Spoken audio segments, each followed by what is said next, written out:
जस्तो खायो उस्तै बन्यो भन्ने उखान त हामी सबैले सुनेकै हो नि, सानैदेखि सुन्दै आएको। तर अब हामी यसलाई प्राय शरीरको तौल, मुटुको स्वास्थ्य वा छालाको चमकसँग मात्र जोड्छौँ।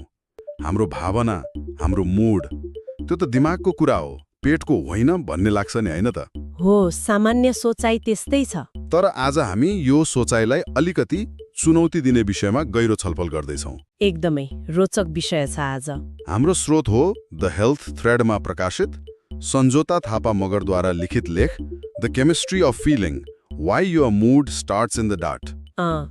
यो लेखले हाम्रो खानाले शारीरिक स्वास्थ्य मात्रै होइन, हाम्रो भावनात्मक संसारलाई पनि कसरी प्रत्यक्ष रूपमा बनाउँछ भन्नेमा प्रकाश पार्छ। हो, आज हामी यही खाना, आन्द्रा र मुड बीचको गोप्य तर शक्तिशाली सम्बन्धलाई उजागर गर्नेछौँ। यो सम्बन्ध हामीले सोचेभन्दा धेरै गहिरो छ। ल, छलफलको सुरुवात एउटा अचम्मको तथ्यबाट गरौँ न त। हुन्छ। हामी सोच्छौँ कि हामी मुख र जिब्रोले खानाको स्वाद लिन्छौँ, तर लेखले भन्छ कि हाम्रो आन्द्राको पनि आफ्नै आँखा वा सेन्सर हुन्छ। यो कसरी सम्भव छ? यो साँच्चै नै एकदमै रोचक छ। ड्युक विश्वविद्यालयका शोधकर्ता डिएगो बोहोरक्वेजको अनुसन्धानले के देखाउँछ भने हाम्रो आन्द्राको भित्री तहमा न्युरोपड्स नामक विशेष सेन्सर कोषहरू हुन्छन्। न्युरोपड्स? हो, तर यिनीहरूले स्वाद होइन, खानामा भएको इन्धन अर्थात् क्यालोरी पत्ता लगाउँछन्। क्यालोरी पो? यिनीहरू हाम्रो शरीरको लागि एक प्रकारको आन्तरिक फ्युल गेज जस्तै हुन्, जसले तुरन्तै ऊर्जाको मात्रा नाप्छन्। तुरन्तै भन्नाले कति छिटो? मतलब हामीले खाएको कुरा पेट हुँदै आन्द्रासम्म पुग्न त केही समय लाग्छ होला नि? हो, तर यो संकेत यो मिलिसेकेन्डमा पुग्छ। के भन्नुभयो? मिलिसेकेन्ड? हो, आँखा झिम्काउनु भन्दा पनि छिटो। खाना आन्द्राको सम्पर्कमा आउने बित्तिकै यी न्युरोपड्सले चिनी जस्ता ऊर्जा दिने अणुहरू पत्ता लगाउँछन् अनि भेगस नर्भ मार्फत मस्तिष्कलाई तुरन्तै जानकारी पठाउँछन्। यो आन्द्रादेखि मस्तिष्कसम्मको एउटा सिधा हटलाइन जस्तै हो। एक मिनेट है, यो त विश्वास गर्नै गाह्रो भयो। यसको मतलब हाम्रो शरीरले खाना पचाएर त्यसबाट ऊर्जा निकाल्नु अघि नै त्यसको बारेमा निर्णय लिइसकेको हुन्छ। हो, ठ्याक्कै त्यही हो। यसको विकासवादी हिसाबले के फाइदा होला र? यो हाम्रो अस्तित्वको लागि एकदमै महत्त्वपूर्ण थियो। कसरी? हाम्रा पुर्खाहरूको लागि छिटै ऊर्जा दिने स्रोत पत्ता लगाउनु जीवन र मरणको सवाल थियो। अच्छा। यो द्रुत प्रणालीले उनीहरूलाई तुरुन्तै थाहा दिन्थ्यो कि उनीहरूले ऊर्जाको राम्रो स्रोत फेला पाएका छन्, जसले उनीहरूलाई त्यो खानेकुरा अझै खान प्रेरित गर्थ्यो। यो पोषणको बारेमा होइन, यो शुद्ध ऊर्जा पत्ता लगाउने बारेमा हो। यहाँबाट एउटा रोचक कुरा निस्कियो। के? त्यसो भए पेट भरिए पनि दोस्रो टुक्रा पिज्जा वा अर्को गुलाब जामुन खान मन लाग्नुको पछाडि यही विज्ञान पो रहेछ। एकदम सही। मलाई त लाग्थ्यो त्यो केवल लोभ हो, तर यो त हाम्रो शरीरको आदिम प्रोग्रामिङ पो रहेछ। हो नि, आन्द्राले क्यालोरी महसुस गर्ने बित्तिकै मस्तिष्कमा डोपामाइन अर्थात् इनाम र प्रेरणाको रसायनको एक लहर पठाउँछ। डोपामाइनको? हो, यसले हामीलाई त्यो ऊर्जा पाएकोमा पुरस्कृत गर्छ।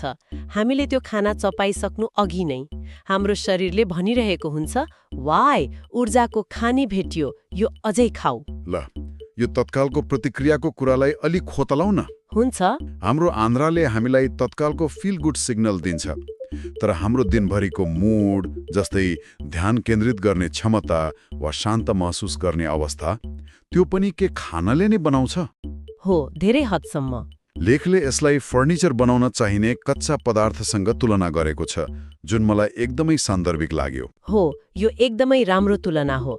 हाम्रा न्युरोट्रान्समिटरहरू जुन मुड नियन्त्रण गर्ने रसायनहरू हुन्, त्यसै बन्दैनन्।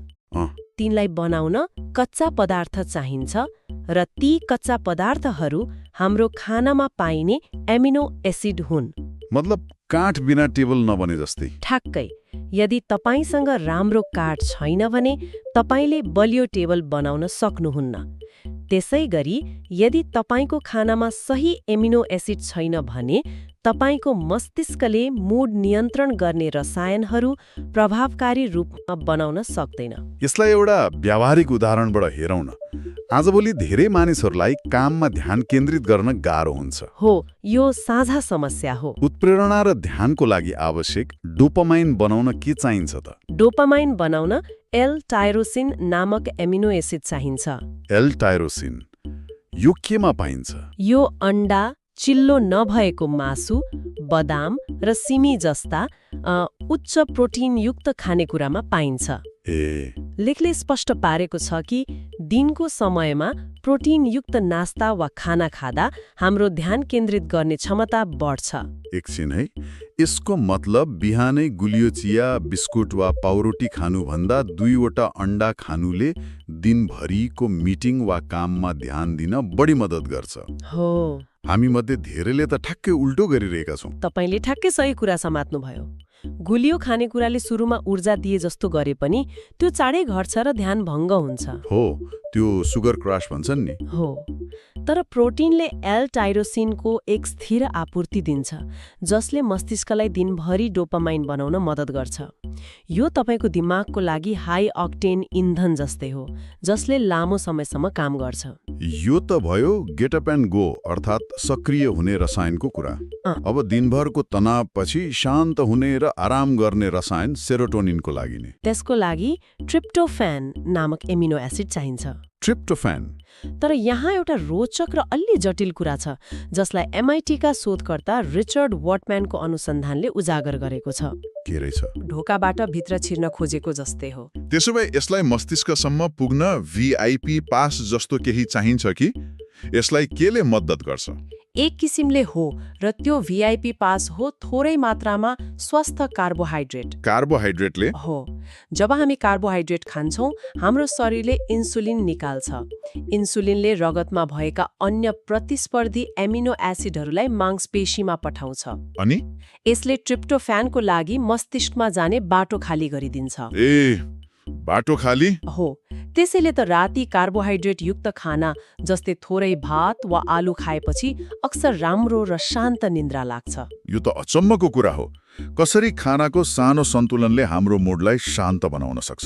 हो, यो सबै रसायनको खेल हो। तर कहिलेकाहीँ समस्या शान्त हुने मात्र होइन, गहिरो निराशा र उदासीको पनि हुन्छ। लेखले यसलाई पनि हाम्रो आन्द्रासँग जोड्छ, होइन त? हो, आन्द्रा सुन्निनु र डिप्रेसन बीचको सम्बन्धलाई त आधुनिक मानव स्वास्थ्यको एक ठूलो खोज नै भनिएको छ। हो, यो साँच्चै नै एउटा महत्त्वपूर्ण खोज हो। पहिले हामी डिप्रेसनलाई विशुद्ध रूपमा मस्तिष्कको रासायनिक असन्तुलन मान्थ्यौँ। तर अब हामी बुझ्दैछौँ कि समस्या शरीरको अन्य भागमा, विशेष गरी आन्द्रामा सुरु हुन सक्छ। आन्द्रामा? हो, जब आन्द्राको भित्री तह कमजोर वा लिक हुन्छ त्यसले शरीरमा एक प्रकारको सुन्निने अवस्था सृजना गर्छ। यो शून्यको आन्द्राले मस्तिष्कमा निरन्तर सङ्कटको सङ्केत पठाइरहन्छ। अनि मस्तिष्कले त्यो सङ्केतलाई कसरी बुझ्छ? मस्तिष्कले त्यो सङ्केतलाई डिप्रेसनको लक्षणको रूपमा व्याख्या गर्न सक्छ, जस्तै थकान, कुनै पनि कुरामा रुचि नलाग्नु, उत्प्रेरणाको कमी र निराशा। यसलाई यसरी सोच्नुहोस्, आन्द्रामा लागेको आगोले दिमागमा धुवाँ पठाएको जस्तै हो, जसले गर्दा मस्तिष्कले स्पष्ट रूपमा काम गर्न सक्दैन। यो त डरलाग्दो कुरा हो। के हामीले हाम्रो खानाबाटै यसको समाधान खोज्न सक्छौँ? त्यो आगो निभाउने केही उपाय छ? लेखले 2वटा मुख्य र व्यावहारिक उपायहरू उल्लेख गरेको छ।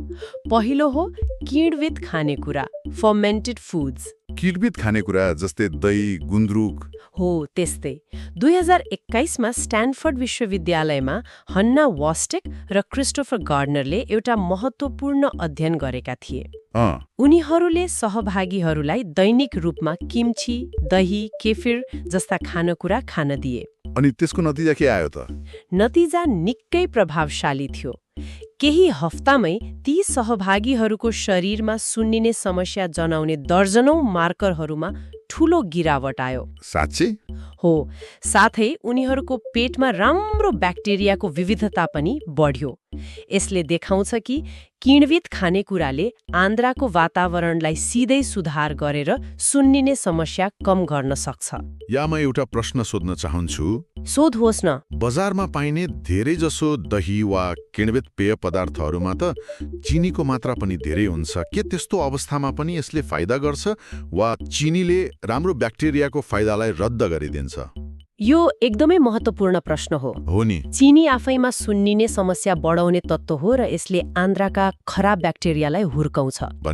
भनेपछि धेरै चिनी भएको किण्वित उत्पादनले फाइदाभन्दा बढी बेफाइदा गर्न सक्छ।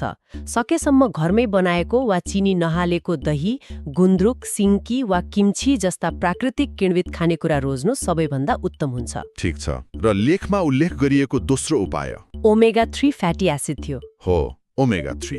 यसले प्रोजेक्ट जस्तो एन्टिडिप्रेसेन्ट जस्तै काम गर्न सक्छ भन्ने दावी त निकै ठूलो हो। हो, तर यसलाई सही सन्दर्भमा बुझ्नुपर्छ। केही क्लिनिकल परीक्षणहरूमा ओमेगा 3 को एक प्रकार EPA को उच्च डोजले मानक एन्टिडिप्रेसेन्टहरू जस्तै प्रभावकारी काम गरेको देखियो। तर यो भन्नुको मतलब ओमेगा 3 ले डिप्रेसनको औषधिलाई प्रतिस्थापन गर्छ भन्ने होइन। अच्छा। यसको काम गर्ने तरिका फरक छ। यसले मस्तिष्कमा भएको सुन्निने समस्यालाई कम गर्छ, जसले गर्दा सेरोटोनिन र डोपामाइन जस्ता खुसी बनाउने रसायनहरूलाई राम्रोसँग काम गर्ने वातावरण बनाइदिन्छ। भनेपछि यो एउटा सहयोगी भूमिका भयो। हो, एउटा सहयोगी र आधारभूत भूमिका। ओके, यहाँसम्म हामीले जे जति कुरा गर्यौं त्यो सबै भौतिक कुराहरूमा केन्द्रित थियो। एमिनो एसिड, ब्याक्टेरिया, फ्याट, जसले हाम्रो मस्तिष्कको रसायनलाई असर गर्छ। तर लेखको अन्तिम भागले त यो पुरै कथालाई उल्टाइदिन्छ जस्तो लाग्यो। हो, त्यो निकै रोचक छ। यसले भन्छ कि हाम्रो सोचाइले पनि हाम्रो शरीरले पोषक तत्त्वहरूलाई कसरी प्रशोधन गर्छ भन्नेमा असर गर्छ।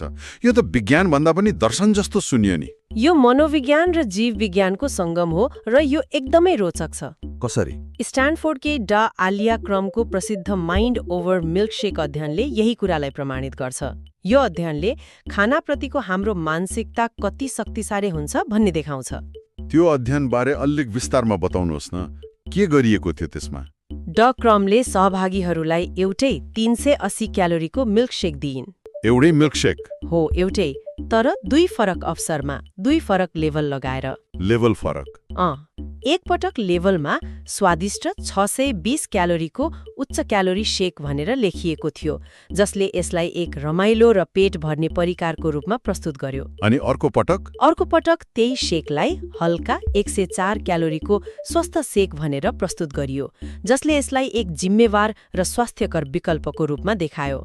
तर मिल्कसेक त एउटै थियो, अनि परिणामले के देखायो? एउटै कुरा खाए पनि सोचाइले केही फरक पार्यो त? एकदमै ठूलो र मापन गर्न सकिने फरक पार्यो। हो र? पेनको मुख्य केन्द्रबिन्दु ग्रेलिन नामक हर्मोन थियो, जसलाई भोकको हर्मोन पनि भनिन्छ। ग्रेलिन? हो, जब हामीलाई भोक लाग्छ यसको स्तर बढ्छ र खाएपछि घट्छ। जसले आफूलाई उच्च क्यालोरी मिल्कसेक पिएको सोच्यो उनीहरूको ग्रेलिनको स्तरमा उल्लेखनीय गिरावट आयो। उनीहरूको शरीरले शारीरिक रूपमा नै सन्तुष्टि महसुस गर्यो, मानौ उनीहरूले साँच्चै धेरै क्यालोरी खाएका थिए। अनि जसले स्वास्थ्य शेक पिएको सोचे उनीहरूको के भयो? उनीहरूको ग्रेलिनको स्तरमा खासै परिवर्तन देखिएन। देखिएन। उनीहरूको दिमागले त्यो शेकलाई हल्का मानेको हुनाले उनीहरूको शरीरले पनि पूर्ण सन्तुष्टिको सङ्केत दिएन। उनीहरू शारीरिक रूपमा कम सन्तुष्ट भए, जबकि दुवै समूहले खाएको क्यालोरी र पोषक तत्त्व बराबर थियो। बापरे, यसको मतलब त यदि कोही व्यक्ति डायटमा छ र उसले खाएको स्वस्थ सलादलाई सजाय वा अभावको रूपमा हेर्छ भने उसको शरीरले त्यो खानाबाट पूर्ण सन्तुष्टि नपाउन पनि सक्छ। हो, यसले त डाइटिङको पूरै मनोविज्ञानलाई नै चुनौती दिन्छ। यो त धेरै मानिसहरूको डाइट असफल हुनुको कारण पनि हुन सक्छ। तपाईले एकदम सही निष्कर्ष निकाल्नुभयो। यो अध्ययनले यही देखाउँछ।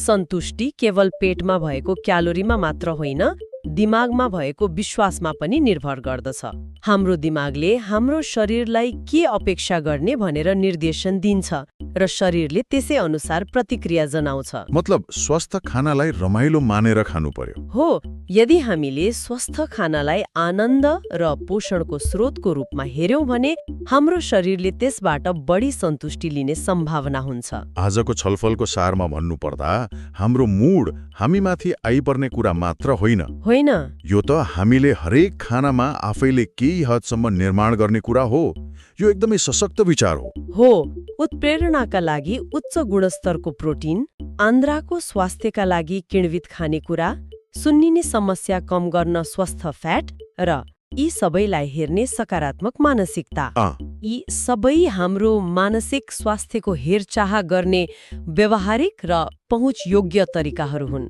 यो केवल शरीरलाई मात्र नभई दिमागलाई पनि व्यवस्थित गर्नु हो आजको छलफलले मेरो मनमा एउटा अन्तिम विचार छोडेको छ के विचार यदि हामीले के खान्छौं भन्ने हाम्रो व्यक्तिगत विश्वासले हाम्रो हर्मोनल प्रतिक्रियालाई परिवर्तन गर्न सक्छ भने खानाको बारेमा हाम्रो सांस्कृतिक विश्वास पारिवारिक परम्परा र सामाजिक मान्यताहरूले हाम्रो समग्र स्वास्थ्यमा कस्तो अदृश्य तर शक्तिशाली भूमिका खेलिरहेको होला यो त गहिरो प्रश्न हो मिठो कुराले बिगार्छ वा डाइटिङ भनेको दुःख पाउनु हो जस्ता सामाजिक धारणाहरूले हाम्रो शरीरको रसायनलाई हामीले थाहै नपाई कसरी आकार दिइरहेको होला यो विषय व्यक्तिगत पोषणको दायरा भन्दा पनि धेरै फराकिलो हुन सक्छ